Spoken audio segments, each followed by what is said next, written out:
ਕੀਤਾ ਕਸ਼ਮੀਰ ਤੋਂ ਕਰਾਚੀ। ਵੈਸੇ ਆਪਣੇ ਪਿੰਡ ਤੋਂ ਪਹਿਲੇ ਕਸ਼ਮੀਰ ਗਿਆ, ਉੱਥੋਂ ਫਿਰ ਕਰਾਚੀ ਗਏ ਹਾਂ, ਪਾਕਿਸਤਾਨ ਦੇ ਇੱਕ ਕਿਨਾਰੇ ਤੋਂ ਦੂਸਰੇ ਕਿਨਾਰੇ ਤੱਕ।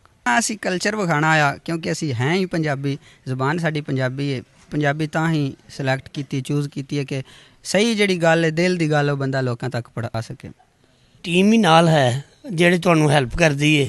ਭਾਈ ਨੇ ਕਜ਼ਨ ਨੇ ਆ कोई वीडियो बनानी हो तो पिंड के किसी ने आख्या कैमरा फद के वीडियो बना ली। अस्सलाम वालेकुम नाज़रीन, आपका अपना होस्ट मेज़बान इब्राहिम बाबर भट्ट आपकी खिदमत में हाज़िर हूँ।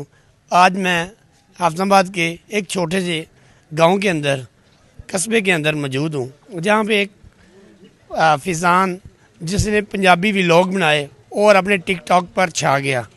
और पंजाबी व्लॉग बनाने का ख्याल इनको कब आया और कैसे आया और ये कब से बना रहे हैं, ये भी इनसे जानते हैं। अस्सलाम वालेकुम भाई। जी वालेकुम अस्सलाम। अपना नाम मेरे नाज़रीन को बता दें। जी मेरा नाम राय फैज़ान खिज़र और पेज का नाम है दी विलेजर्स। की ਤੁਹਾਨੂੰ ख्याल आया कि मैं पंजाबी व्लॉग बनावां ते मेरे आसान लफाज विच लोकां नूं समझ आ जाए? हाँ जी, अपना असी कल्चर विखाना आया क्योंकि असी हैं ही पंजाबी, जुबान साडी पंजाबी है।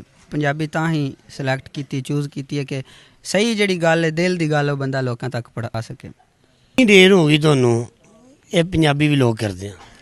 जनाब 2 साल तो उत्ते हो गए, 2 साल कोई 1-2 महीने हो गए। कोई टीम ही नाल है जेड़े तुहानू हेल्प करदी है?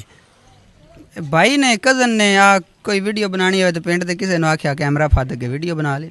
बस इंज एक प्रॉपर टीम कोई नहीं, या कैमरा मैन एडिटर वगैरह कोई नहीं। किसी ने आइडिया तो दिता सी यार सोशल मीडिया का प्लेटफार्म हासिल करिए, क्योंकि व्लॉग तो असीं बना रहे हैं तो साड़ी आवाज़ दुनिया तक पहुँचे, इहदे वास्ते किसी मशवरा दिता? नहीं, कोई नहीं, ये अपनी सोच है। तो अलावा पता चलिया कि तुसी टूर करके आए हो हाँ जी पाकिस्तान दा, जी। तो इहदा की मकसद है? इनका मकसद सी टूरिज्म ने फ़रोग देना और दुनिया को एक मैसेज देना कि पाकिस्तान एक सेफ और पुरअमन मुल्क है। इत्थे हर कोई टूर कर सकता है, मुल्क नूं वेख सकता, विजिट कर सकता। कितों ते किथे गए हो ते किथे तक वापस आए हो? जनाब टूर किया कश्मीर तो कराची। वैसे अपने पिंड तो पहले कश्मीर गया, उत्थों फिर कराची गए हाँ, पाकिस्तान के एक किनारे तो दूसरे किनारे तक।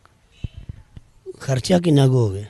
खर्चा इन्ना ज़्यादा कोई नहीं होया, बाला को नहीं होया खर्चा। उंज राउंड फिगर कोई नहीं कैलकुलेट किया, तो लिमिट च रहा। क्योंकि बाकी भी ਜਿਹੜੇ ਤੁਹਾਡੇ ਨਾਲ ਦੇ ਨੌਜਵਾਨ ਨੇ ਉਹਨਾਂ ਦਾ ਵੀ ਦਿਲ ਕਰਦਾ ਹੈ ਤੁਹਾਡੇ ਵੱਲ ਵੇਖ ਕੇ ਕਿ ਮੈਂ ਵੀ ਟੂਰ ਕਰਕੇ ਆਵਾਂ ਪਾਕਿਸਤਾਨ ਦਾ, ਤਾਂ ਉਹਨਾਂ ਨੂੰ ਮੈਕਸਿਮਮ ਕੋਈ ਆਈਡੀਆ ਦੇ ਦਿਓ। ਖਰਚਾ ਇੰਨਾ ਕੁ ਹੋ ਜਾਂਦਾ ਯਾਰ, ਟੈਨਸ਼ਨ ਨਾ ਲਓ।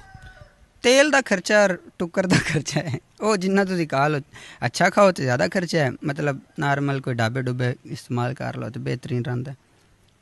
तो इन्ना खर्चा अफोर्ड कर लिया? कोई काम भी करते हो? नहीं, कोई नहीं काम करते। सोशल मीडिया तो कमाया तो इदा ही लाया। सोशल मीडिया तो थोड़ी इनकम आ रही है? हाँ जी आ रही है अल्हम्दुलिल्लाह। इन्नी आ रही है कि गुजारा हो रहा है? हाँ जी बड़ा बेहतरीन हो रहा है गुजारा। नाज़रीन दसो कि किन्नी कोई इनकम आ रही?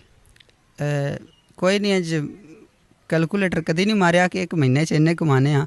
बहरहाल नौकरियां शौकरियां तो वाह सारा ढेर सारा कमाना। क्योंकि लोग अक्सर आके सोशल मीडिया ते दसदे ने सानू इन्नी इनकम आ रही है, इन्ना असीं कमा रहे हैं, इन्ने लख कमा रहे हैं। इहदे वाले ना कुछ हकीकत भी है या ये बस डायलॉग ही ने?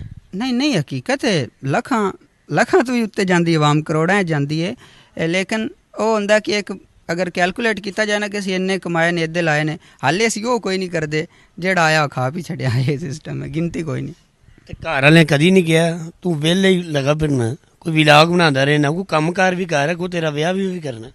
पौंद आंदे है हुण जो तो पैसे देई हुण आंदे ने ढेर वीडियो बना।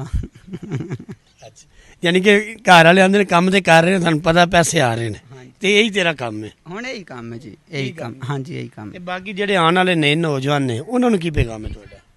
उन्होंने पैगाम यही है कि अगर सोशल मीडिया ते आना चाहते हो तो मेहनत करो, जो तुहाडे दिल विच इन्होंने लैके आओ। जिस चीज़ तुसी एक्सपर्ट आए हो, ये नहीं कि अगर मैं व्लॉग बनाना तुसी व्लॉग बनाने लग पवो, तुसी इंटरव्यू करते हो मैं इंटरव्यू करने लग पवां। जो मेरे एक नेचर है मैंने वो करना चाहिए, अगर करांगे तो कामयाब हो जाएंगे।